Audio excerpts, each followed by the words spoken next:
സങ്കീർത്തനമാണ്. Psalm 6 നേരത്തെ പഠിച്ചതാ. 4 മണിക്കൂർക്ക് നേരത്തെ എടുത്തതാ. ഇപ്രാവശ്യമല്ല, നേരത്തെ എന്നാ എന്റെ ഓർമ്മ ഏതായിരുന്നാലും ഇന്നിപ്പോ നമ്മൾ ആവായി എടുക്കുന്നത്.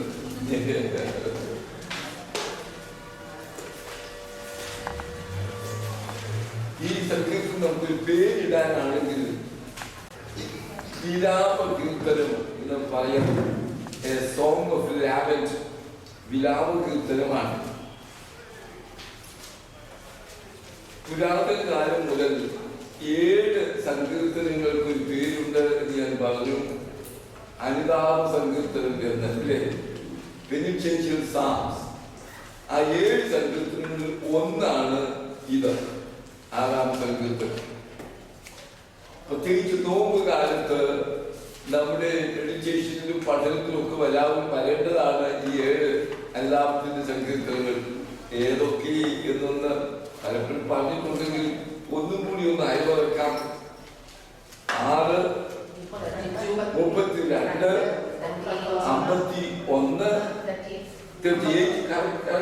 51, 102,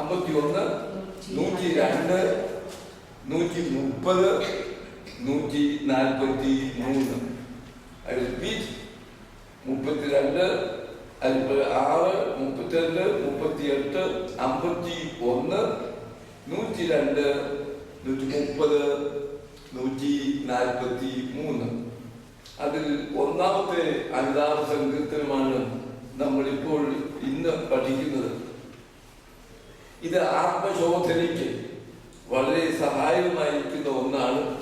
പാപബോധം വരുത്തുവാൻ, ഏറ്റുപറച്ച് ദൈവസന്നിധിയിൽ നടത്തുവാൻ, കുംഭസാരത്തിന് ഒരുങ്ങുന്നവരൊക്കെയും ഈ സങ്കീർത്തനങ്ങൾ ധ്യാനപൂർവമായി വായിക്കാറുള്ളതാണ്. ദൈവകോപത്തിന്റെ ആ ഒരു തീവ്രതയിൽ നിന്ന് രക്ഷ പ്രാപിക്കുവാൻ ദൈവകൃപ ലഭിക്കുന്നതിന് വേണ്ടിയാണ് ഈ സങ്കീർത്തനക്കാരൻ പ്രാർത്ഥിക്കുന്നത്. അതായത് ദൈവകോപം തന്റെ മേലുണ്ട്. എന്താ ദൈവകോപം വരുന്നത്? എപ്പോഴാണ്?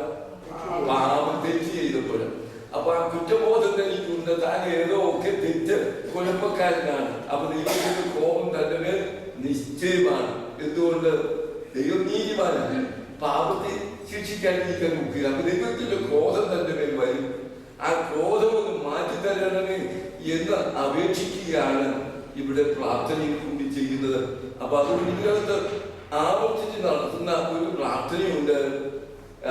എന്നോട് കരുണയുണ്ടാകണമേ, എന്നോട് കരുണയുണ്ടാകണമേ.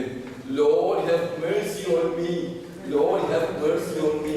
ഇത് അവിടെ കസേരകൾ പുറകിലുണ്ട്. കുഞ്ഞുമോളെ, നിങ്ങൾ കൊച്ചുമോളും കുഞ്ഞുമോളും കൂടെ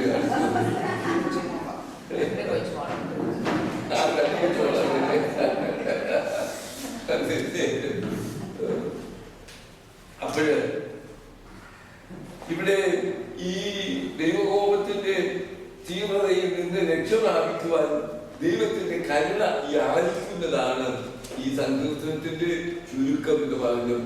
Seeking the mercy of God. എന്തിനു വേണ്ടി?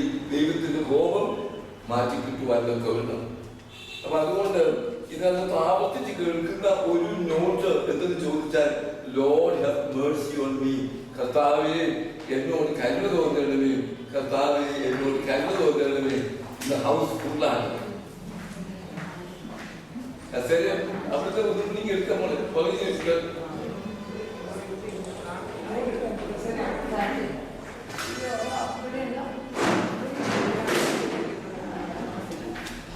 Okay, we will continue. ശബ്ദം കേൾക്കാമോ? ഒന്നുമില്ല. നിങ്ങളെക്കാൾ കൂടുതൽ ഞാൻ എല്ലാവരും തലയിൽ എല്ലാവരും.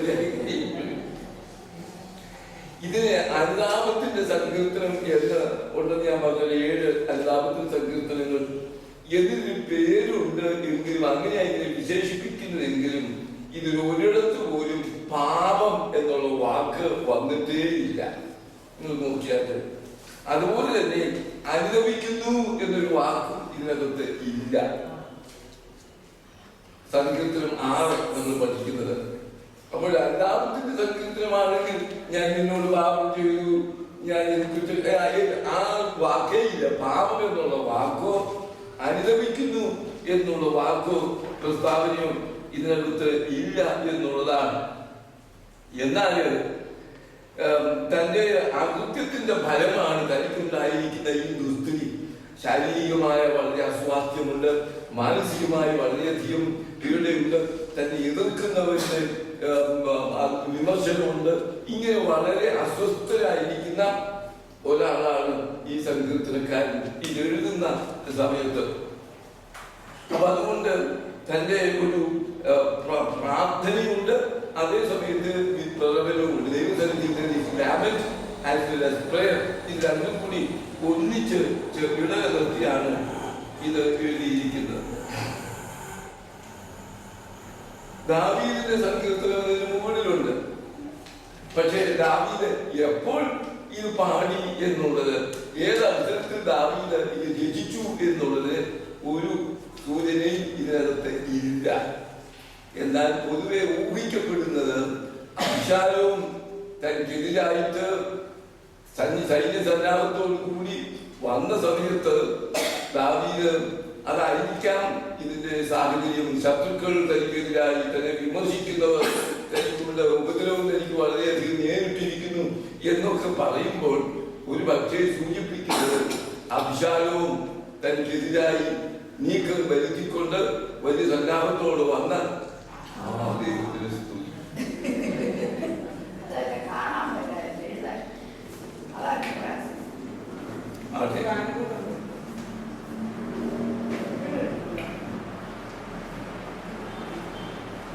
അപ്പൊ ഇതിനകത്ത് ഒരു പീഡിതന്റെ നിസ്സഹായ അവസ്ഥ വളരെ ഉണ്ട്. അങ്ങനെയുള്ള ഒരാളിന്റെ ഒരു പീഡിതന്റെ ഒരു വേദന, നൊമ്പരം, കരച്ചിൽ നമുക്ക് ഇതിനകത്ത് കേൾക്കാം. അതുപോലെ തന്നെ എന്നാൽ തന്റെ പ്രാർത്ഥന ദൈവം കേൾക്കും എന്നുള്ള ഉറപ്പ് സങ്കീർത്തനക്കാരനുണ്ട്. അത് ആദ്യയോട് അന്തം അത് വെളിപ്പെടുന്നുണ്ട്. ആ ഒരു അനുഭവത്തിലാണ് താൻ പ്രാർത്ഥിക്കുന്നത്. ഇതിന്റെ അവസാനം വരുമ്പോഴോ പ്രാർത്ഥന കേൾക്കുമെന്നുള്ള പ്രതീക്ഷയോടൊക്കെ ഉണങ്ങുന്നു. അവസാനത്തിൽ 9ാമത്തെ വാക്യം 9 യഹോവയുടെ പ്രാർത്ഥന കേട്ടിരിക്കുന്നു എന്നുള്ളത് അത് നമ്മളെ ഓർമ്മിപ്പിച്ചൊരു കാര്യമാണ്. പ്രതീക്ഷയോടുകൂടി പ്രാർത്ഥിച്ചു, പ്രാർത്ഥനയും കേട്ടിരിക്കുന്നു എന്നുള്ള കോൺഫിഡൻസ്, അഷ്വറൻസ് സങ്കീർത്തനം അതിന്റെ അവസാനം വന്നപ്പോൾ ദൈവം എന്റെ പ്രാർത്ഥന കേട്ടിരിക്കുന്നു, ദൈവത്തിന്റെ സ്തുതി. ഇതാണ് സങ്കീർത്തനക്കാരന് പറയാനായിട്ടുള്ളത്. അപ്പൊ അതുകൊണ്ട് വിജയ പ്രതീക്ഷയോടെ ആരംഭിച്ച് ദൈവം തന്റെ അപേക്ഷ കേട്ടു എന്നുള്ള ഉറപ്പോടെയാണ് സങ്കീർത്തനം അവസാനിക്കുന്നത്. നല്ല പ്രതീക്ഷയുണ്ട്, അവസാനം നല്ല ഉറപ്പ്, assurance. With a hope and expectation, the psalm begins, but it concludes with an assurance. എന്താ ആ വലിയ ധൈര്യം, ഉറപ്പ്, ദൈവത്തിന്റെ പ്രാർത്ഥന കേട്ടിരിക്കുന്നു എന്നുള്ള ധൈര്യത്തോടെ ഉറപ്പോടെയാണ് സങ്കീർത്തനം അവസാനിക്കുന്നത്. ഈ നമുക്ക് ഈ സങ്കീർത്തനം 3ആയിട്ട് വിഭജിക്കാം. ആദ്യത്തെ 5 വാക്യങ്ങൾ വിടുതലിന് വേണ്ടിയുള്ള അപേക്ഷയാണ്, പ്രാർത്ഥനയാണ്. ദൈവത്തിന്റെ വിടുതലിന് വേണ്ടിയുള്ള അപേക്ഷയാണ്. 1 to 5, 1 മുതൽ 5 വരെയുള്ള വാക്യങ്ങൾ വായിച്ചാൽ അറിയാം. ദൈവത്തോട് മുട്ടിപ്പായിട്ട് പ്രാർത്ഥിക്കുന്നതാണ്. 6-7 വാക്യങ്ങൾ രണ്ടാമത്തത് സങ്കീർത്തനത്തിന്റെ ദുരവസ്ഥ, അദ്ദേഹത്തിന്റെ പിക്ചർ കണ്ടീഷൻ ഓഫ് ദി സാംസ്, ദുരവസ്ഥ, സങ്കീർത്തനത്തിന്റെ ദുരവസ്ഥ. 6-7 വാക്യങ്ങൾ ഏതൊരവസ്ഥയിലാണ് താൻ ഇപ്പോൾ ആയിരിക്കുന്നത് എന്നുള്ളതിന്റെ ഒരു ചിത്രമാണ് ആ 2 വാക്യങ്ങളിൽ ഉള്ളത്. പിന്നെ 8 മുതൽ 10 വരെയാണ്, 10 വരെ, 8 മുതൽ 10 വരെയുള്ള വാക്യങ്ങൾ പ്രാർത്ഥനയ്ക്ക് ഉത്തരം ലഭിച്ചു എന്ന പ്രഖ്യാപനമാണ്. Proclamation that God has heard his prayer. പ്രാർത്ഥനയ്ക്ക് ഉത്തരം ലഭിച്ചു എന്നുള്ള പ്രഖ്യാപനമാണ്.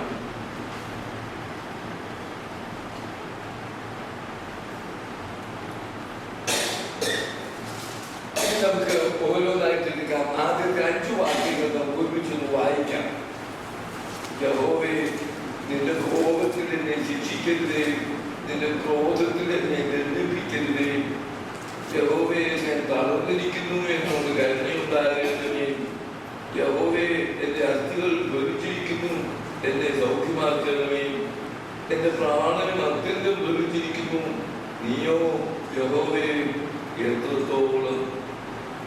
യഹോവേ, തിരിഞ്ഞ് എന്റെ പ്രാണനെ വിടുവിക്കണമേ. നിന്റെ കാരുണ്യം എന്നെ രക്ഷിക്കണമേ. മരണത്തിൽ നിന്നെ കുറിച്ച് ഓർമ്മയില്ലല്ലോ, പാതാളത്തിൽ ആര് നിനക്ക് സ്തോത്രം ചെയ്യും. നമ്മൾ ഈ എബ്രായ ശൈലിയിലെ സങ്കീർത്തനങ്ങളിൽ പ്രത്യേകത കണ്ടു. പാരലലിസം ഇംഗ്ലീഷിൽ പറഞ്ഞു നോക്കുന്നതായിട്ട് എന്താ അതിന്റെ അർത്ഥം? പറഞ്ഞ ആശയം തന്നെ ആവർത്തിക്കുന്ന വ്യത്യസ്തമായ വാക്കുകളിൽ. അത് എബ്രായ കവിതകളിലെല്ലാം ഉണ്ട്. ആ ഒരു ആശയം തന്നെ വീണ്ടും ആവർത്തിക്കും. പക്ഷെ പറഞ്ഞ അതേ വാക്കല്ല. ഒന്നാമത്തെ വാക്യം നോക്കട്ടെ. ഇതൊന്നും അവിടെ കോപത്തിനെ ശിക്ഷിക്കരുത്, നിന്റെ ക്രോധത്തിന് എന്നെ ദണ്ഡിപ്പിക്കരുത്. രണ്ടും ഒന്ന് തന്നെയല്ലേ? രണ്ടും ഒന്ന് തന്നെയാണ്. ആദ്യം പറഞ്ഞു തന്നെയാണ് രണ്ടാമതും പറഞ്ഞിരിക്കുന്നത്. അത് വ്യത്യസ്തമായ വാക്കുകൾ. ഇത് എല്ലാവരും ആകാശം ദൈവത്തിന്റെ മഹത്വത്തെ അറിയിക്കുന്നു എന്ന് പറഞ്ഞിട്ട് ആകാശം കണ്ട് അവന്റെ കൈവേരെ പ്രസിദ്ധമാക്കുന്നു. ആ പറഞ്ഞത് തന്നെയാണ് രണ്ടാമതും പറയുന്നത്. ഇത് എബ്രായ ശൈലിയിലുള്ള ഒരു പ്രത്യേകതയാണ്. അത് പാരലലിസം എന്ന് പറയാറുണ്ട്. പോകട്ടെ, ഇത് നമ്മൾ ആദ്യമേ കണ്ടു. ഇതിനകത്ത് അതുണ്ട് എന്ന്. അപ്പൊ സ്വന്തം പാപത്തെ കുറിച്ചും അകൃത്യത്തെ കുറിച്ചും ബോധ്യമുള്ളത് കൊണ്ട് ദൈവത്തിന്റെ കോപവും ക്രോധവും നീങ്ങിപ്പോകണമേ എന്നാണ് ഈ പുള്ളിക്ക് പ്രാർത്ഥിക്കുവാനായിട്ടുള്ളത്. അത് നീതിമാനായ ദൈവത്തിന്റെ പ്രതികരണം എന്താ പാപത്തോടുള്ളത്? കോപം, ദൈവത്തിന്റെ ക്രോധം. അത് എന്നതുകൊണ്ടാണ് പറയുന്നത്. ആ കോപം ദഹിപ്പിക്കുന്ന അഗ്നിയാണ്. ദൈവത്തിന്റെ കോപം ദഹിപ്പിക്കുന്ന അഗ്നിയാണ്. നമുക്കൊന്ന് കേൾക്കാം. 90 സാം 97.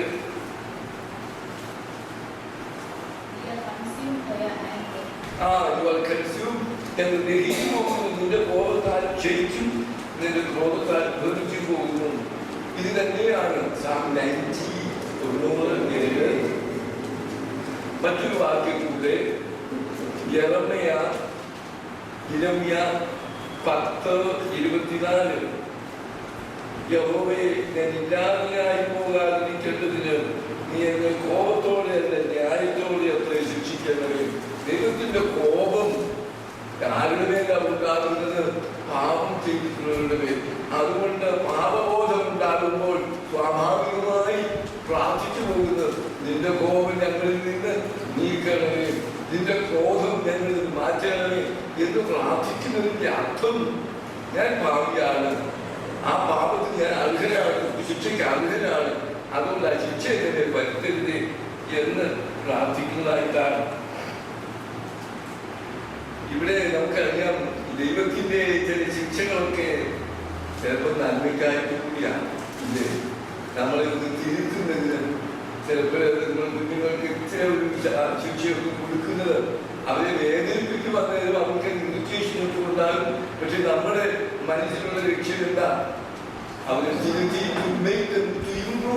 ഇല്ലേ, അവരുടെ ആ വൈകല്യം, അവരുടെ പോരായ്മ അത് പരിഹരിക്കുവാൻ എന്ന് പറഞ്ഞതുപോലെ ദൈവത്തിന്റെ ചില ശിക്ഷകളൊക്കെ നമുക്ക് നല്ലതാണ്. പക്ഷെ അത് സ്നേഹത്തോടെ ആകും, കോപത്തോടെ ആകുന്നതേ ഉള്ളൂ നമ്മുടെ ഒരു അപേക്ഷ. അങ്ങനെയാണ് നമുക്ക് നിൽക്കേണ്ടിയൊന്നുമില്ല. സ്നേഹത്തോടെ തലോട്, സ്നേഹത്തോടെ ഒരു ശിക്ഷയൊക്കെ നമുക്ക് വഹിക്കാവുന്നത് മാത്രമേ ഉള്ളൂ. ഇവിടെ സങ്കീർത്തനക്കാരൻ ചെയ്യുന്നത് ദൈവത്തിന്റെ കരുണയ്ക്കായി യാചിക്കുകയാണ്. നമ്മുടെ പ്രാർത്ഥനകളിലൊക്കെ ആവർത്തിച്ച് കേൾക്കുന്ന നടത്തുന്ന ഒരു പ്രാർത്ഥനയാണ് എന്നോട് കരുണ തോന്നണമേ, എന്നോട് കരുണ തോന്നണമേ എന്നുള്ളത്.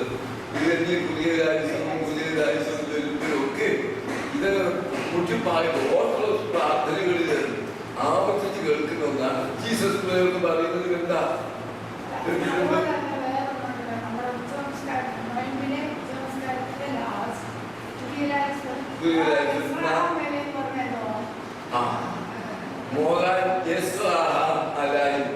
ഞങ്ങളോട് കരുണ തോന്നണമേ. അത് പറയാം. ഒന്ന് ആദ്യത്തേത് സുറിയാനി അല്ല, കുരിയലായിസോൻ എന്നുള്ളത്. അത് ഗ്രീക്കാണ്. ആ ഗ്രീക്കിലാണ് കുരിയലായിസോൻ എന്നുള്ളത് 10 പ്രാവശ്യം ചൂണ്ടി. അത് കഴിഞ്ഞിട്ട് അതിന്റെ തന്നെ സുറിയാനി മോറാൽ എന്ന് പറഞ്ഞ് ഞങ്ങളുടെ കർത്താവേ ഞങ്ങളോട് കരുണയുണ്ടാകേണ്ടത് എന്ന് തന്നെ കുരിയലായിസോൻ ചൊല്ലിയത് തന്നെ സുറിയാനി പിന്നെയും 10 പ്രാവശ്യം 40 വേണമെന്നുള്ളതാണ്. അത് നമ്മളെ സഹായിക്കുന്നത്. പിന്നെ ചൊല്ലുന്നത് നിങ്ങളുടെ കർത്താവേ കരുണയുണ്ടായി കൃപയുണ്ടായി ഞങ്ങളോട് കരുണ ചെയ്യേണ്ടത്. പിന്നെ കർത്താവ് ഉത്തരവല്ലി അവസാനത്തെ അനീനുള്ള ആഹ്ങ്ങളിൽ ഉത്തരവല്ലി ഞങ്ങളോട് കരുണ ചെയ്യണം. ഒന്നാമത്തത് കർത്താവെ ഞങ്ങളോട് കരുണ ചെയ്യണമേ. അത് തന്നെ ആവർത്തിക്കുന്നു. പിന്നെ പറയും ഞങ്ങളോട് കൃപ ചെയ്ത് ഞങ്ങളോട് കരുണ ചെയ്യണമേ. പിന്നെ പറയും ഉത്തരവല്ലി അനി എന്ന് പറഞ്ഞ ഉത്തരം. പഴയ കാലത്ത് അച്ഛന്മാര്, അതെ പഴയ കാലത്ത് അച്ഛന്മാര് നെഞ്ചത്തോട് പറഞ്ഞിട്ടുണ്ട്. അനിമോറിയോ അപ്പോഴേ നെഞ്ചം തടിയൊക്കെ കൂടെ കൊണ്ട് നെഞ്ചത്തലിക്കുന്ന കാര്യമൊന്നുമില്ല.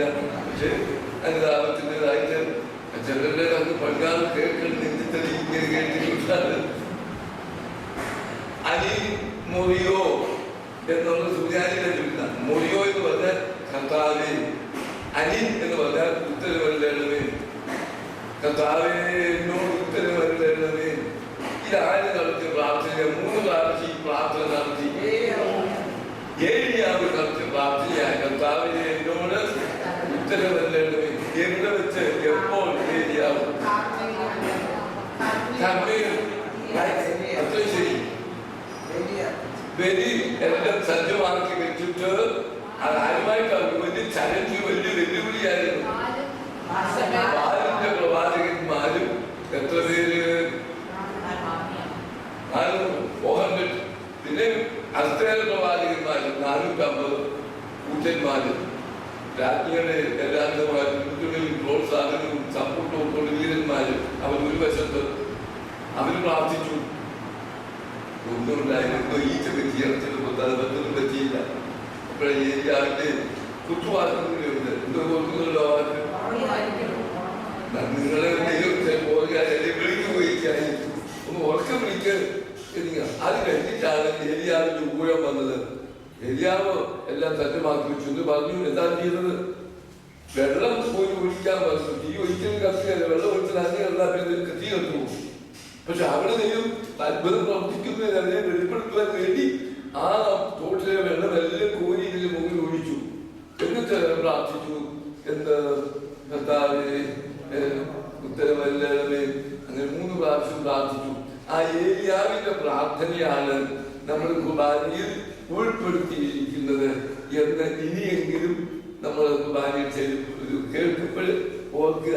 അത് എപ്പോഴാണ്?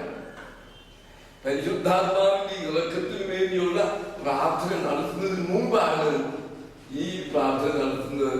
കർത്താവേ എന്നോട് ഉത്തരവല്ല പോകട്ടെ. അപ്പൊ മുമ്പത്തെ ചോദ്യത്തിന് ഉത്തരവാ പറഞ്ഞത് 40 പ്രാവശ്യം കൂടുമ്പോൾ നമ്മൾ ചൊല്ലിയത്.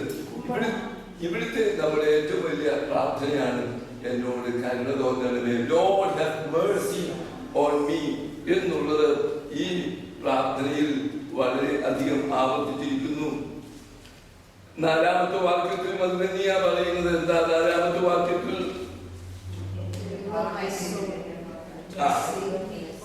അതെ, ഈ സങ്കീർത്തനത്തിന്റെ ദുസ്ഥിതിയെ 3 വിധത്തിൽ ഇവിടെ പറഞ്ഞിരിക്കുന്നു. ആദ്യത്തെ വാക്യങ്ങളിൽ തന്റെ അവസ്ഥ എന്താണെന്നുള്ളത് ഒന്ന് പറഞ്ഞിരിക്കുന്നത്, ഞാൻ തളർന്നിരിക്കുന്നു. 2, എന്റെ അസ്ഥികൾ ഭരിച്ചിരിക്കുന്നു. 3, പ്രാണനും അത്യന്തം ഭരിച്ചിരിക്കുന്നു എന്നാണ് ഇവിടെ പറയുന്നത്. ഈ 3 കാര്യങ്ങളും തന്റെ ആ ഒരു തീവ്രമായ അനുഭവത്തിലാണ്. തന്റെ ശരീരം മുഴുവനും മനസ്സും ആത്മാവും അല്ലാതെ പുറത്തുകാട് ചെറിയൊരു കുറ്റബോധം മാത്രമല്ല, തന്റെ ആളത്വം മുഴുവനും ഇത് മുഖാന്തരമായിട്ട് അസ്വസ്ഥമായിരിക്കുന്നു എന്നാണ് ഇവിടെ പറയുന്നത്. അപ്പൊ ശാരീരികമായ അവശതകളെയും രോഗങ്ങളെയും ഒക്കെ നമുക്കറിയാം. നമ്മുടെ മനസ്സിനെ ഏതെങ്കിലും അസ്വസ്ഥമാക്കുന്ന വിഷയമുണ്ടെങ്കിൽ ശരീരത്തിലും അതിന്റെ ക്ഷീണവും പ്രയാസമില്ലേ? ശരീരത്തിൽ തലവേദന വരുമ്പോൾ മറ്റു ചില അസുഖങ്ങളൊക്കെ ഉണ്ടാകും. ഈ സൈക്കോസൊമാറ്റിക്, മനസ്സും ശരീരവും തമ്മിൽ വലിയൊരു ബന്ധമുണ്ട്. മനസ്സിന്റെ അസ്വാസ്ഥ്യം ശരീരത്തിൽ പടർന്നു പിടിക്കും. പലപ്പോഴും അങ്ങനെ. അതുകൊണ്ടാണ് കഴിഞ്ഞ ഞായറാഴ്ചത്തെ ഏതെങ്കിലും നിങ്ങൾ ഓർക്കുന്നുണ്ടായിരിക്കുമല്ലോ, തളർവാദ രോഗി സൗഖ്യമായ അത് കഴിഞ്ഞ ആഴ്ച പറയേണ്ടതായിരുന്നു, ഇപ്പൊ പറയാൻ സമയമില്ല. പിന്നെ ഇവിടെ പറയുന്നത്, നീ എന്നെ സൗഖ്യമാക്കണമേ, അസ്ഥികൾ ഭവിച്ചിരിക്കുന്നു, എന്നെ സൗഖ്യമാക്കണമേ എന്താണ്? യഹോവയുടെ ഒരു പേര് തന്നെ എന്താണെന്ന് അറിയാമോ? യഹോവ റോഫേ എന്ന് പറഞ്ഞാൽ ഞാൻ സൗഖ്യമാക്കുന്ന യഹോവ. യഹോവയുടെ പേരിനോട് ചേർത്ത് 7 പേരുകളുണ്ട്. യഹോവ പറഞ്ഞുകൊണ്ട് എന്തൊക്കെയാണെന്ന് പറഞ്ഞാൽ യഹോവ ഈരേ. അത് ആര് പറഞ്ഞപ്പോൾ ആരാത് പറയുന്നത്? അബ്രഹാം പറയുന്നതാണ് യഹോവ. അർത്ഥം എന്താ?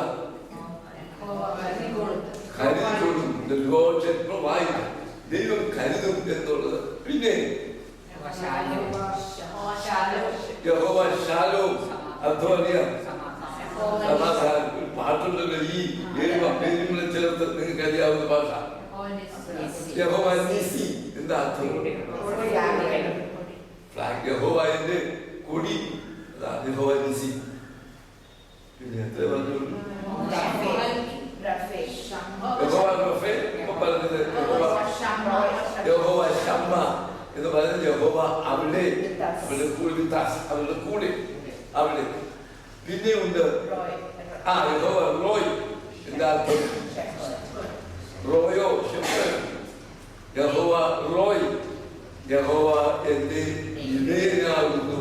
ഇടയൻ, അതിലും ഈ വാക്കാണ് 23 തുടങ്ങുന്നത് യഹോവ റോയ് എന്ന് പറഞ്ഞുകൊണ്ടാണ്. അപ്പൊ ദൈവത്തിന്റെ അതുപോലെ തന്നെ ഞാൻ ശുദ്ധീകരിക്കുന്ന അങ്ങനെ 7 പേരുകളുണ്ട്. നമുക്ക് അതെല്ലാം എടുക്കണ്ട. ഇവിടെ ഇപ്പൊ നമ്മൾ ഓർക്കാനുള്ളത് ഞാൻ സൗഖ്യമാക്കുന്ന യഹോവ. എവിടെയാ വാക്യം?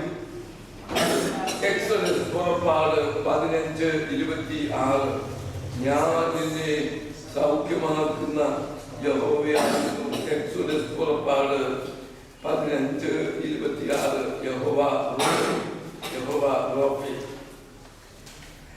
അതുകൊണ്ട് നമുക്ക് യഹോവയോട് അപേക്ഷിക്കാം. എന്ത്?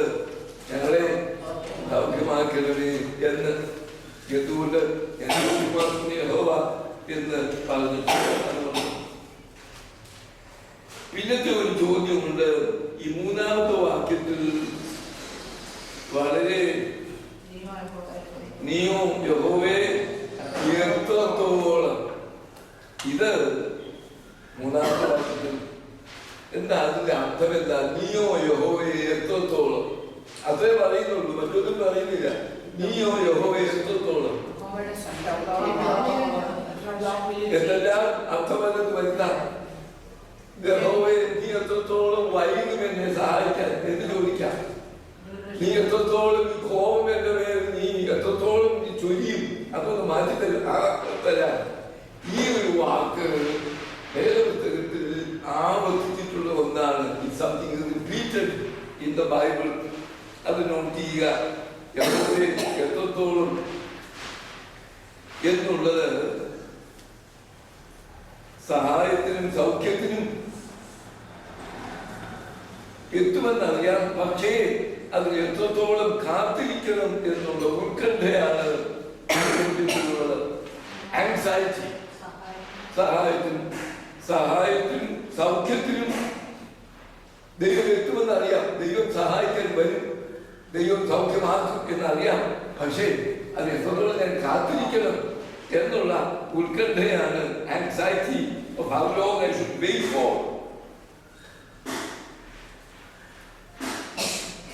ഏതാണ്ട് 50 പ്രാവശ്യം ഈ ചോദ്യം വേദപുസ്തകത്തിൽ ഉണ്ടെന്നാണ് കമ്പ്യൂട്ടറിൽ കൂടി കണ്ടെത്തിയിരിക്കുന്നത്. 50 times, 50 പ്രാവശ്യം പല സന്ദർഭങ്ങളിലായിട്ട് ഇത് ചോദിച്ചിട്ടുണ്ട്.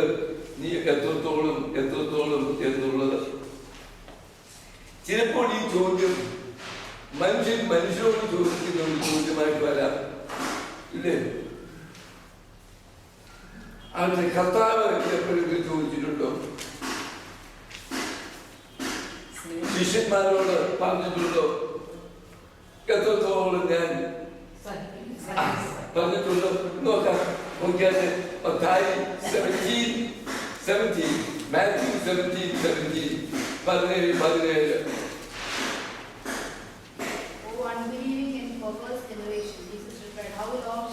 How long shall I stay with you? How long shall I put up with you? അപ്പൊ ഇത് ആരോട് ചോദിക്കുന്ന? യേശു ശിഷ്യന്മാരോട് ചോദിക്കുന്ന, മനുഷ്യനോട് ചോദിക്കുന്ന ചോദ്യമായിട്ടുണ്ട്. ഇത് ദൈവം മനുഷ്യനോട് ചോദിക്കുന്ന ചോദ്യമായിട്ടുമുണ്ട്. ദൈവം മനുഷ്യനോട് ഉന്നയിക്കുന്ന ചോദ്യമായിട്ട് ചിലപ്പോഴുണ്ട്. 4-ാം സങ്കീർത്തനം 2-ാമത്തെ വാക്യം നോക്കാം. Psalm 4:2.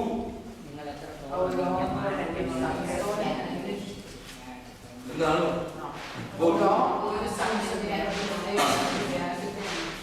എത്രത്തോളം നിങ്ങൾ ജ്ഞാനത്തെ അന്വേഷിക്കും? ഇത് ആരോട് ചോദിക്കുന്ന? ദൈവം ചോദിക്കുന്ന ദൈവം ചോദിക്കുന്ന ചോദ്യമാണ്. അപ്പോൾ നമ്മൾ 2 വിധത്തിൽ കണ്ടു ഈ ചോദ്യം. ഒന്ന്, മനുഷ്യനോട് ചോദിക്കുന്ന ചോദ്യം.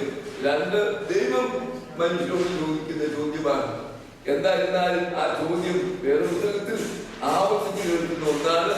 അതിന്റെ പിമ്പിൽ എന്തൊരു ചിന്തയാവുന്നത് ചോദിച്ചാൽ എത്രത്തോളം ഇനി കാത്തിരിക്കണം എന്നുള്ള ഒരു ചിന്ത നമ്മൾ പലപ്പോഴും ഫേസ് ചെയ്യുന്നത്. എത്രത്തോളം ഇത് എത്ര നാളായി ഇങ്ങനെ എത്ര നാൾ എന്നിങ്ങനെ നമ്മൾ പറയുന്നത്. അതിനകത്ത് എക്സ്പെക്ടേഷൻ ഉണ്ട്, ആങ്സൈറ്റി, ഉത്കണ്ഠയുണ്ട്, അത് എങ്ങനെയാണ് ഒരു അസന്തുഷ്ടിയുണ്ട്, പല വികാരങ്ങൾ ഉണർത്തുന്ന ഒരു ചോദ്യമാണ് എത്രത്തോളം എന്നുള്ളത്. പ്രതീക്ഷയുടെയും ഉത്കണ്ഠയുടെയും ചോദ്യം ഉന്നയിച്ച ശേഷം പിന്നീട് ദാവീദ് എന്താണ് ഇവിടെ പറയുന്നത്?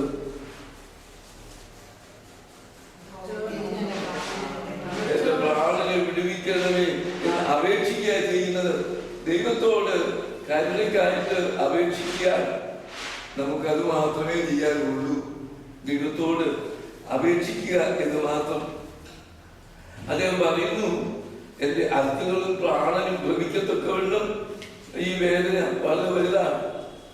മരണം ഏതാണ്ട് അടുത്തിരിക്കുന്നു എന്നുള്ള ചിന്തയും ഈ മനുഷ്യന്റെ മനസ്സിലുണ്ട്, ഇല്ലേ? എന്താ അങ്ങനെ പറയാൻ കാര്യം? മരണം അടുത്തിരിക്കുന്നു. മരണത്തിൽ നിന്നെ കുറിച്ച് ഓർമ്മയില്ലല്ലോ. അതുകൊണ്ട് ഇപ്പൊ ജീവനോടിരിക്കുമ്പോൾ എന്തെങ്കിലുമൊക്കെ ചെയ്യണം. മരണം വരാൻ പോകുന്നു എന്നുള്ള ചിന്ത, ആ ഭാരവും അദ്ദേഹത്തെ ഭരിക്കുന്നുണ്ട് എന്ന് നമുക്ക് മനസ്സിലാക്കാം. 5-ാമത്തെ വാക്യം, മരണാനന്തരാവസ്ഥ. മരണത്തിൽ നിന്നെ കുറിച്ച് ഓർമ്മയില്ല. പാതാളത്തിൽ ആര് നിന്നെ സ്തോത്രം ചെയ്യും? പാതാളം എന്നുള്ളതിന്റെ എബ്രായ വാക്കറിയാമോ? ഷിയോൾ. ഷിയോൾ കേട്ടിട്ടുള്ളൂ? ഷിയോൾ. അത് സുറിയാനിൽ ഷോൾ എന്ന് പറയും. ഷിയോൾ, ഷിയോൾ എന്ന് പറഞ്ഞാൽ the place where all the departed souls, വാങ്ങിപ്പോയ എല്ലാ ആത്മാക്കളും കഴിയുന്ന സ്ഥലം അതിന് പിറ്റെന്നും പറയും. കുഴിയിൽ കളയുന്നവരെ പോലെ എന്ന് വായിച്ചിട്ടില്ലേ? അവിടെ ഉദ്ദേശിക്കുന്ന ഏതിനാണ്? പാതാളം. Where all the departed souls വാങ്ങിപ്പോയ ആത്മാക്കളും കഴിയുന്ന ആ സ്ഥലമാണ്, സാഹിത്യമാണ് ഈ പറയുന്നത്. ഈ അർത്ഥമെല്ലാം മരണത്തിൽ നിന്നെക്കുറിച്ച് ഓർമ്മയില്ലല്ലോ. വളരെ നിരാശയാണ് നമുക്ക് തോന്നുന്നത്. ഈ പഴയ നിയമത്തിൽ മരണാനന്തര അവസ്ഥയെ പറ്റി വ്യക്തമായ ചിന്തയൊന്നും ഇല്ലായിരുന്നു. പലപ്പോഴും ഷാരോയി എക്സിസ്റ്റൻസ് എന്നുള്ള നിലയിലല്ലാതെ സുബോധമായി ദൈവത്തെ സ്തുതിച്ച് ആരാധിച്ച് അവർ കഴിയുന്നു എന്നുള്ള ചിന്തയൊന്നും പഴയ നിയമത്തിൽ ഇല്ല. അതുകൊണ്ട് പഴയ നിയമത്തിലെ ചില വാക്ക് പൊക്കി എടുത്തുകൊണ്ട് പറയും, മരിച്ചു കഴിഞ്ഞാൽ പിന്നെ ഒന്നുമില്ല, എല്ലാം മൗനതയിലാണ്, അവർക്കൊന്നും അറിയാൻ പാടില്ലാത്ത അവസ്ഥയാണ് എന്ന് പഴയ നിയമത്തിലെ ചില വാക്ക് പെറുക്കി എടുത്തുകൊണ്ട് വന്ന് ചില ആളുകൾ നമ്മളെ വഴിതെറ്റിക്കാൻ ഉയർത്തി കാണിക്കുന്നുണ്ട്. സമ്മതിക്കേണ്ട ഒരു കാര്യമാണ്, പഴയ നിയമത്തിൽ ഈ ഒരു വിശ്വാസം അത്ര വ്യക്തമായിട്ട് അന്ന് ഉണ്ടായിരുന്നില്ല. നമ്മൾ സമ്മതിക്കുന്നു. പക്ഷേ അതിന്റെ ഗ്രാജുവലായിട്ടുള്ള മറ്റു ചില സംഘങ്ങളിൽ കൂടി നോക്കാം. 115, 17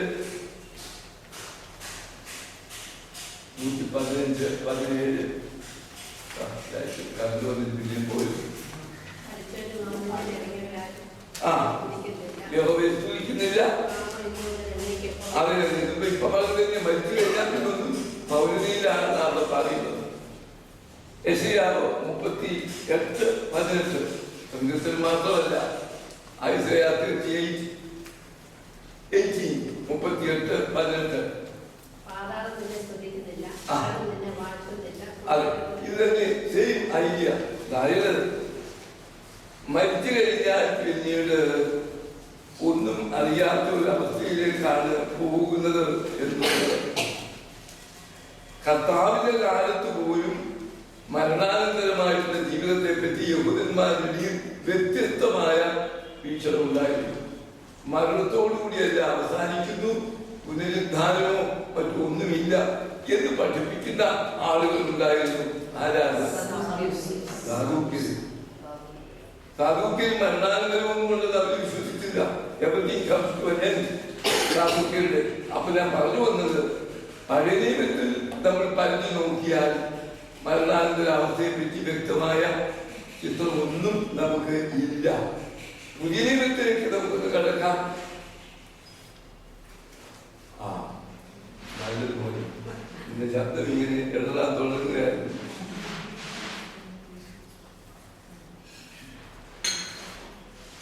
മർക്കോസ് 12, 26, 27. മർക്കോസ്, mark 12, 26, 27.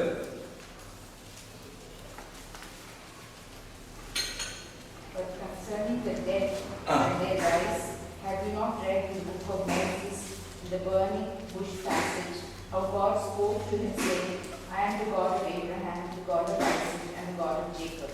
He is not the God of the dead.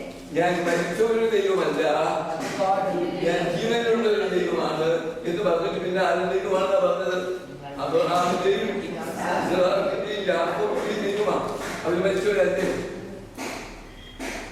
അവർ മരിച്ചവരാണ്. അവർ മരിച്ചു അടക്കി. പക്ഷേ അവരിന്ന് ജീവനുള്ളവരാണെന്നാണ് കർത്താവ് പറഞ്ഞതിന്റെ അർത്ഥം. അയാൾക്ക് ഞാൻ മരിച്ചവരുടെ ദൈവമല്ല, അബ്രഹാമിന്റെ ഇസ്ഹാക്കിന്റെ യാക്കോബിന്റെ ദൈവം അവരെന്നും സജീവരായി സ്ഥിതി ചെയ്യുന്നു എന്നുള്ളതിന്റെ തെളിവാണ് കർത്താവ് അവിടെ പറഞ്ഞത്. പിന്നെയും നമ്മൾ വായിക്കുന്നു, പൗലോസ് അപ്പോസ്തലനാണ് ഇതിനെപ്പറ്റി വ്യക്തമായ ചിന്ത നൽകുന്നത്. ഫിലിപ്പിയർ ലേഖനം 1-23, Philippians 1:23.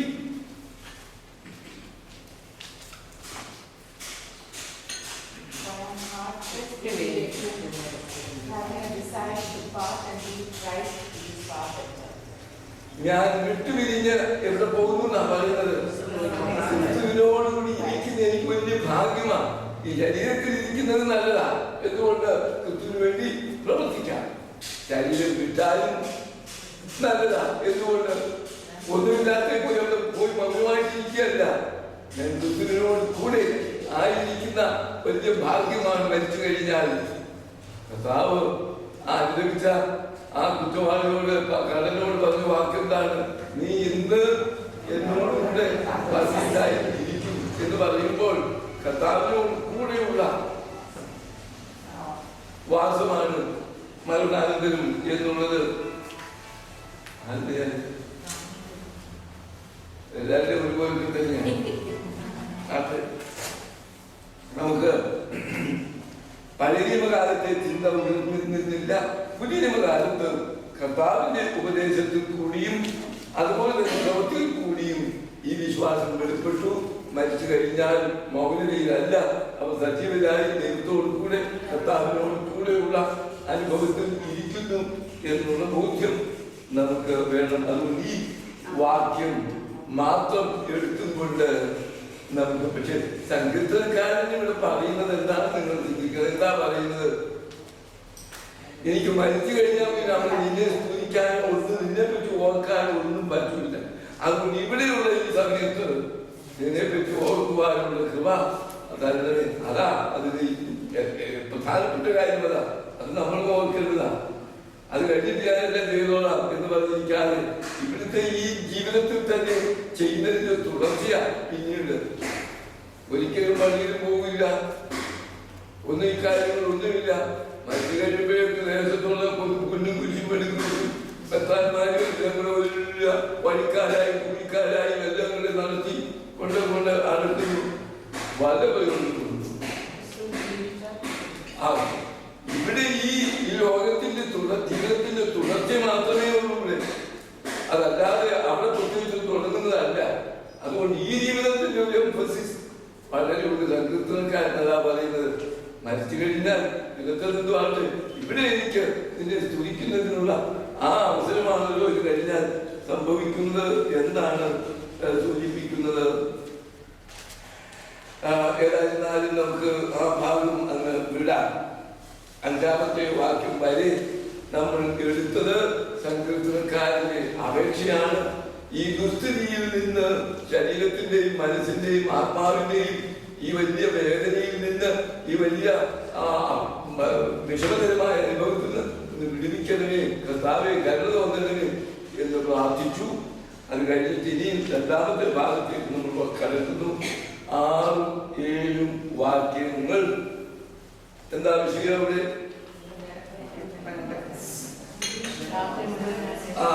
സങ്കീർത്തനക്കാരന്റെ ദുസ്ഥിതിയെ പറ്റി, അവൻ ദുരവസ്ഥയെ പറ്റി പറയുന്നതാണ്. എന്തൊക്കെയാ അദ്ദേഹത്തിന്റെ അവസ്ഥ നമുക്ക് നോക്കാം. ഞാൻ ഞരക്കം കൊണ്ട് തകർന്നിരിക്കുന്നു, രാത്രി മുഴുവനും എന്റെ കിടക്കയെ ഒഴുക്കുന്നു. മറ്റു കുഴപ്പമൊന്നുമല്ല, കിടക്കയിൽ കണ്ണീര് ഇങ്ങനെ ഒഴുക്കുന്നതാണ്. കണ്ണീരുണ്ടായി കട്ടിനെ ദുഃഖം കൊണ്ട് എന്റെ കണ്ണ് കുഴിഞ്ഞിരിക്കുന്നു, എന്റെ സകല വൈരികളും നേരുവായി ക്ഷീണിച്ചിരിക്കുന്നു എന്നാണ് ഇവിടെ പറയുന്നത്.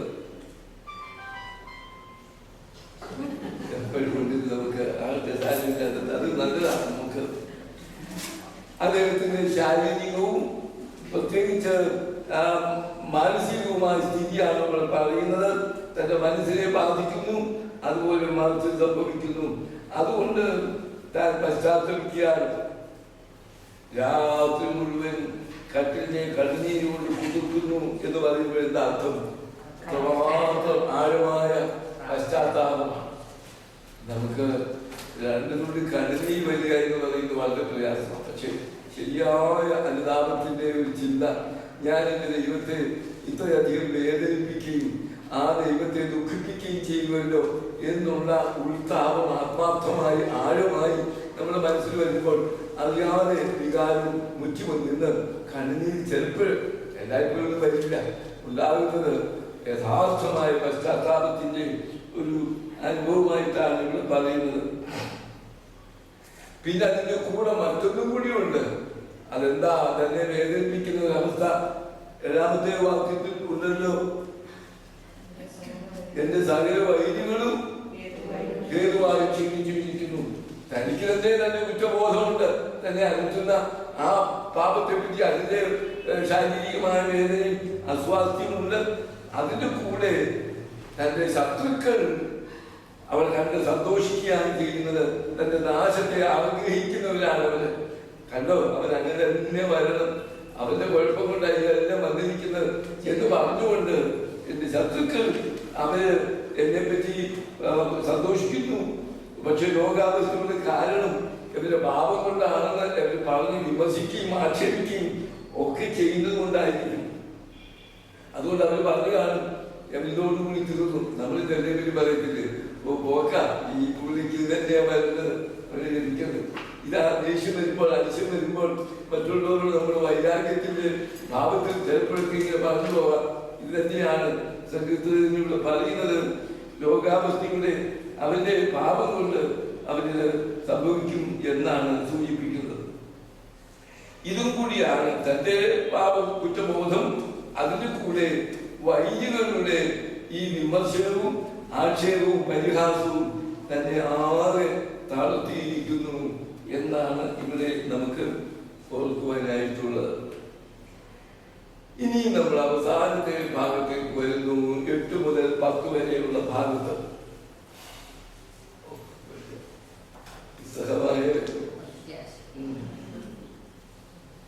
എന്താ വിഷയം? പ്രാർത്ഥനയ്ക്ക് ഉത്തരം ലഭിച്ചു എന്നുള്ള പ്രഖ്യാപനമാണ്. ഇതുവരെ ഒരു വിശാല ഭാവമായിരുന്നു സങ്കീർത്തനക്കാരൻ. അതിനെല്ലാം മാറ്റം വന്നിരിക്കുന്നു. ഇപ്പോൾ എന്താ മാറ്റം വന്നിരിക്കുന്നത്? വിഷാദം ആയിരുന്നു മാറി വലിയൊരു സന്തോഷത്തിനോ വന്നതിന്റെ കാരണം എന്താ? ദൈവം പ്രാർത്ഥന കേട്ടിരിക്കുന്നു എന്നുള്ളത്. അതെങ്ങനെയാണ് തോന്നിയിരിക്കുന്നത്?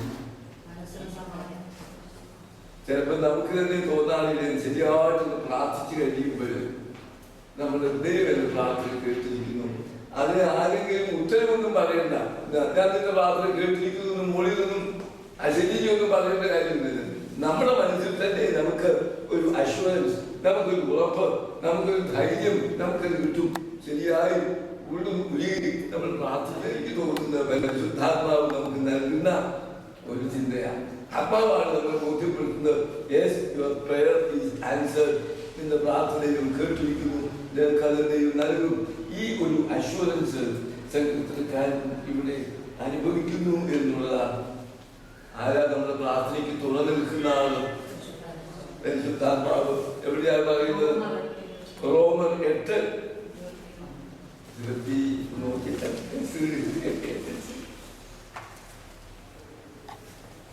ആത്മാവുകാരും നമ്മൾ ബലഹീനതയിൽ തുടങ്ങി. റോമർ 8:26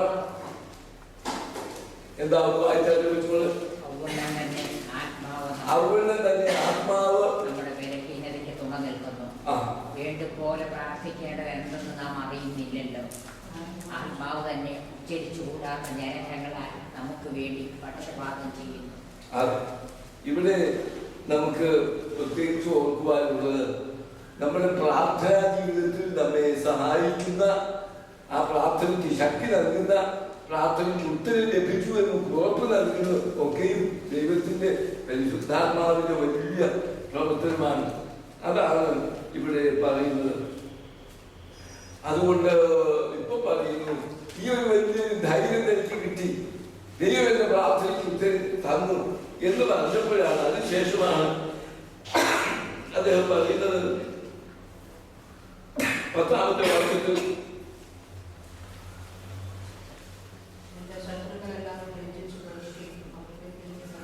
അത് മുമ്പുണ്ടല്ലോ, നീതികളുടെ 8ാമത്തെ വാക്യം, നീതികളുടെ പ്രവർത്തിക്കുന്ന ഏവരുമേ എന്നെ വിട്ടു പോകുകയും. ഈ നീതികളുടെ പ്രവർത്തിക്കുന്നത് ആരാ?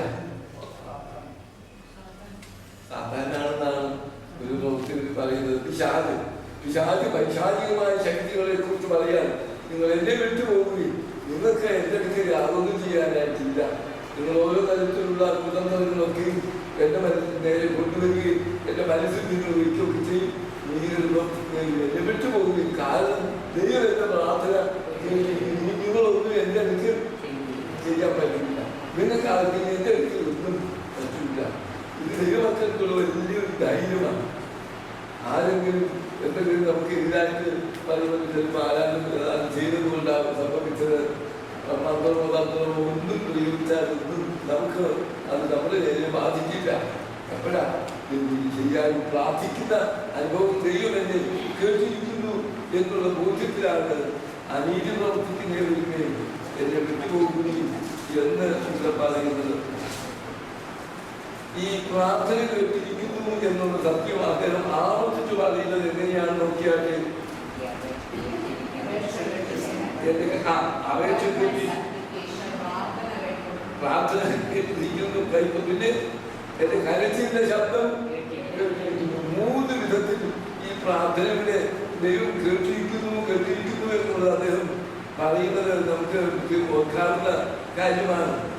എന്റെ അപേക്ഷ ദൈവം കേട്ടു, കരച്ചിന്റെ ശബ്ദം ദൈവം കേട്ടു, എന്റെ പ്രാർത്ഥന ദൈവം കേട്ടു എന്നിങ്ങനെ പറയുന്നതിന് കൂടി എന്താ അദ്ദേഹം ഊന്നി പറയുന്നത്?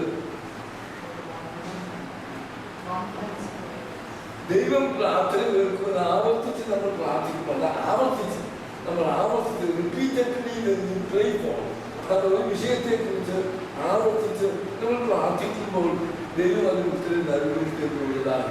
ചിലപ്പോൾ ഉത്തരം നൽകിയില്ലെന്നും വരാം. പൗലോസ് അപ്പോസ്തലൻ 3 വർഷം പ്രാർത്ഥിച്ചു. 1 അല്ല 2 അല്ല 3 വർഷം പ്രാർത്ഥിച്ചു. എന്തിനു വേണ്ടിയാ പ്രാർത്ഥിച്ചത്? തന്റെ ശരീരത്തിലെ മുള്ള, തന്റെ ശരീരത്തിലെ ശൂലം ഒന്ന് മാറ്റി തരണമേ എന്ന് 3 വർഷം പ്രാർത്ഥിച്ചു. അത് നമ്മൾ വായിക്കുന്നുണ്ട് 2 കൊരിന്ത്യർ 12:8 12:8 2 Corinthians 12:8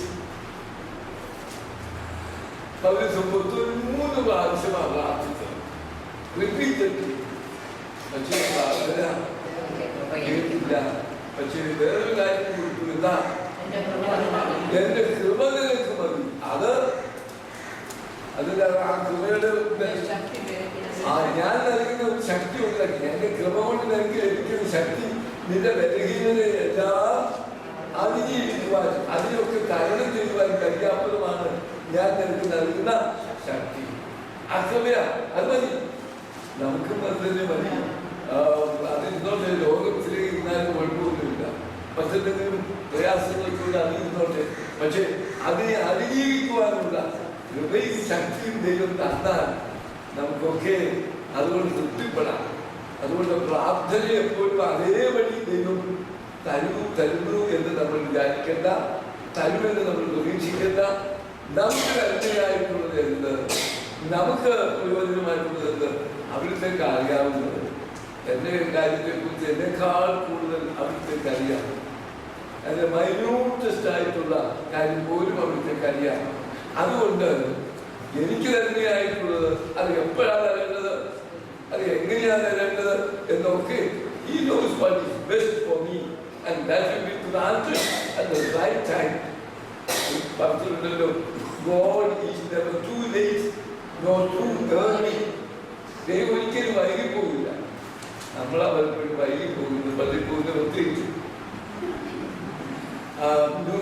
Too early, no too late, no too early. നേരത്തെ ആകില്ല, at the right time, in the fullness of time. സമയത്തിന്റെ തികവിൽ ദൈവം നമുക്ക് നൽകുന്നു.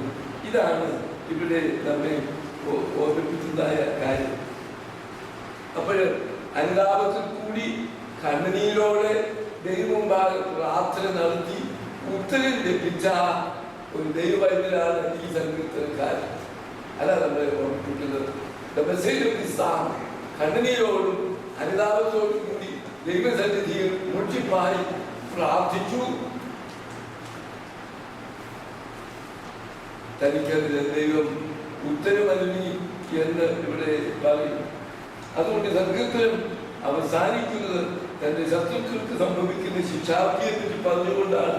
എന്റെ ശത്രുക്കളെ എല്ലാവരും ലജ്ജിച്ച് ഭ്രമിക്കും, അവർ പിന്തിരിഞ്ഞ് പെട്ടെന്ന് നാണിച്ചു പോകും എന്ന് പറഞ്ഞുകൊണ്ട് ഈ നീതിമാന്മാർക്ക് ലഭിക്കുന്ന നന്മയും ദുഷ്ടന്മാർക്ക് ലഭിക്കുന്ന ശിക്ഷയും സങ്കീർത്തനങ്ങളിലൊക്കെ ഉള്ളതാണ്. എല്ലാം എപ്പോഴും കാണുന്ന ഒരു കാര്യമാണ്.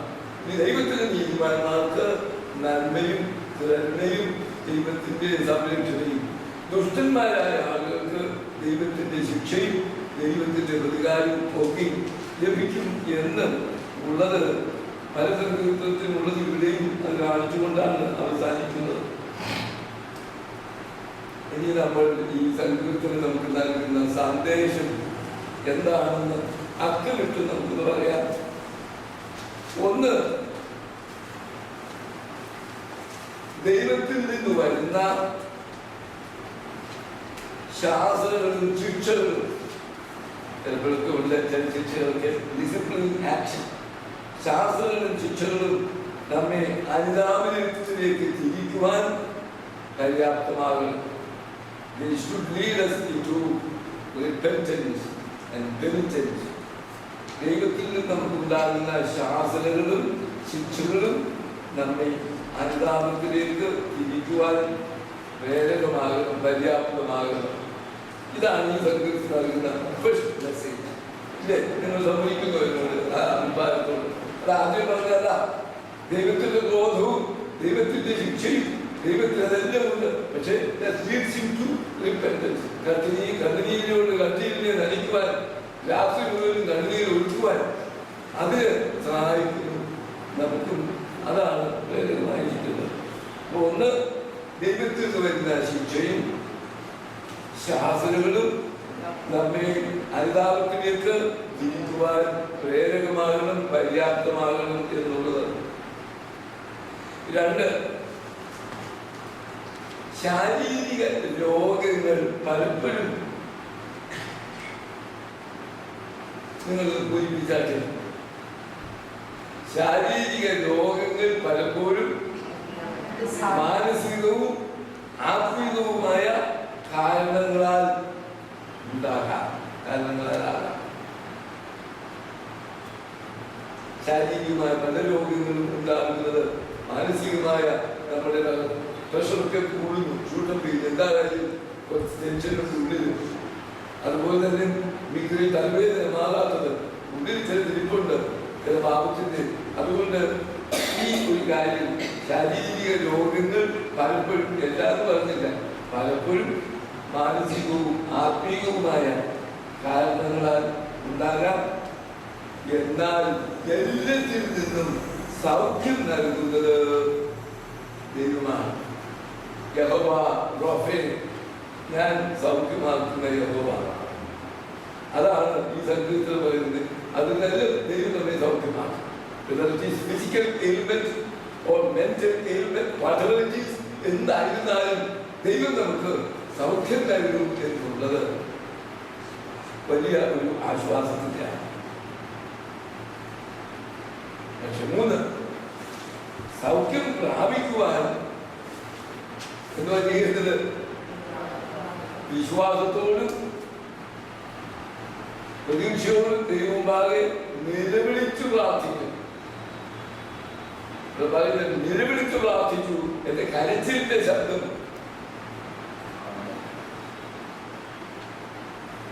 അപ്പൊ ദൈവം പ്രാർത്ഥന കേൾക്കുമെന്നുള്ളത് ഉറപ്പായ കാര്യമാണ്. അപ്പൊ സൗഖ്യം പ്രാപിക്കുവാൻ വിശ്വാസത്തോടും അതുപോലെ തന്നെ പ്രതീക്ഷയോടും ദൈവമുമ്പാകെ നിലവിളിച്ച് പ്രാർത്ഥിക്കുന്നത്. അപ്പൊ ദൈവം പ്രാർത്ഥന കേൾക്കും എന്നുള്ളത് ഉറപ്പായ കാര്യമാണ്. ഇതും ഈ സങ്കീർത്തനത്തിൽ നിന്ന് നമ്മൾ പഠിച്ച ഒരു വലിയ സന്ദേശമാണ്. 4, ജീവിച്ചിരിക്കുന്ന കാലമെല്ലാം ദൈവത്തെ സ്തുതിക്കുന്ന അനുഭവത്തിൽ തുടരണം.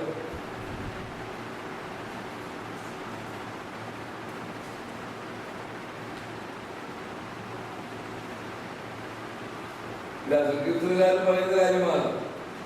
നമ്മള് മറ്റൊരു വരാൻ സങ്കീർത്തനക്കാരൻ പറയുന്നത് മരണത്തിൽ ഒന്നും ഇല്ലല്ലോ, അതുകൊണ്ട് ജീവിച്ചിരിക്കുന്ന കാലത്തോളം ദൈവത്തെ സ്തുതിക്കുക തുടരണം. മരിച്ചു കഴിഞ്ഞാലുള്ള അവസ്ഥയെ പറ്റി മരിച്ചു കഴിഞ്ഞാലുള്ള അവസ്ഥയെപ്പറ്റി സങ്കീർത്തകന്റെ ധാരണയല്ല പുതിയ നിയമത്തിലെ വിശ്വാസമാണ് നമ്മെ ഭരിക്കേണ്ടത്. അതായത് കർത്താവിന്റെ വാക്കുകൾ, പൗലോസിന്റെ വാക്കുകൾ പുതിയ നിയമത്തിലെ വിശ്വാസമാണ്. ഞാൻ മരിച്ചവരുടെയുമല്ല ജീവനുള്ളൊരു ദൈവം. ഇത് കർത്താവ് പറഞ്ഞതാണ്. പൗലോസ് പറഞ്ഞു, വിട്ടുപിരിഞ്ഞ് ക്രിസ്തുവിനോട് ഇരിക്കുന്നത് ദൈവത്തെ. അതുകൊണ്ട് പുതിയ നിയമത്തിലെ വിശ്വാസമാണ് നമ്മെ ഭരിക്കേണ്ടത്. ഏറ്റവും അവസാനമായി അഞ്ചാമത്തത്, ദൈവം പ്രാർത്ഥന കേൾക്കുന്നു എന്നത് നമ്മെ ധൈര്യപ്പെടുത്തണം. ദൈവം പ്രാർത്ഥന കേൾക്കും എന്നുള്ളത്, ദൈവം എന്റെ കരുത്തിന്റെ ശബ്ദം കേട്ടിരിക്കുന്നു എന്നുള്ളത്, ദൈവം പ്രാർത്ഥന കേൾക്കുന്നു എന്നത് നമ്മെ ധൈര്യപ്പെടുത്തണം. ദൈവം നമ്മുടെ പ്രാർത്ഥന കേൾക്കുന്നു എന്നുള്ളത് നമ്മെ ധൈര്യപ്പെടുത്തണം. നിങ്ങൾക്ക് എന്തെങ്കിലും പ്രവർത്തിക്കണമെങ്കിലോ ഈ സങ്കീർത്തനെ പറ്റി പറയണമെങ്കിലോ ഒക്കെ അതിനകത്തെ ആശയങ്ങൾ, 5 കാര്യങ്ങൾ പ്രധാനമായിട്ടും ഈ സങ്കീർത്തനം നമ്മെ പഠിപ്പിക്കുന്നതാണ്. അതിൽ നിന്ന് ഉരുത്തിരിയുന്ന ആശയമാണ് പ്രധാനമായിട്ടും ഉള്ളത്. ഇത് ഞാൻ നേരത്തെ സൂചിപ്പിച്ചതുപോലെ ഈ നോമ്പുകാലത്തൊക്കെ ഈ എല്ലാവരുടെ സങ്കീർത്തനങ്ങൾ നമുക്ക് എല്ലാവരുടെയിലേക്ക് നമ്മെ ഉയർത്തുവാൻ വളരെ സഹായകമാണ്. നമ്മുടെ കുടുംബങ്ങളെ കാണുവാൻ, നമ്മുടെ അവസ്ഥയെ ആ സങ്കീർത്തനക്കാരന്റെ അനുഭവമായി താതാത്മ്യപ്പെടുത്തിക്കൊണ്ട് ഐഡന്റിഫൈ ചെയ്തുകൊണ്ട് പ്രാർത്ഥിക്കുവാനും ഒക്കെ സഹായകമായ ഒരു സങ്കീർത്തനമാണ് 6ാമത്തെ സങ്കീർത്തനം. നമുക്കിവിടെ ഇതിന്റെ പഠനം അവസാനിപ്പിക്കാം. 6ാമത്തെ സങ്കീർത്തനം. അടുത്തത് 7ാമത്തെ സങ്കീർത്തനം തന്നെ എടുക്കാം. ചോദിച്ച പോലെ 3 കഴിഞ്ഞാൽ പിന്നെ 4 3 കഴിഞ്ഞു.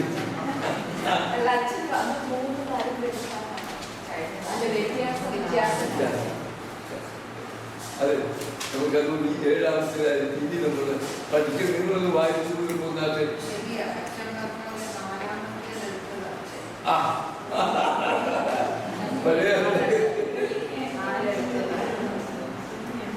ആദ്യം എടുത്തതാ, 1 കഴിഞ്ഞു, 2 എടുത്തതായിരുന്നു, പിന്നെ 4 എടുത്തത്. ഇതെന്ത് പോയത്. അപ്പൊ അന്ന് എടുക്കാത്തതൊക്കെയായി ഇപ്പൊ നമ്മള്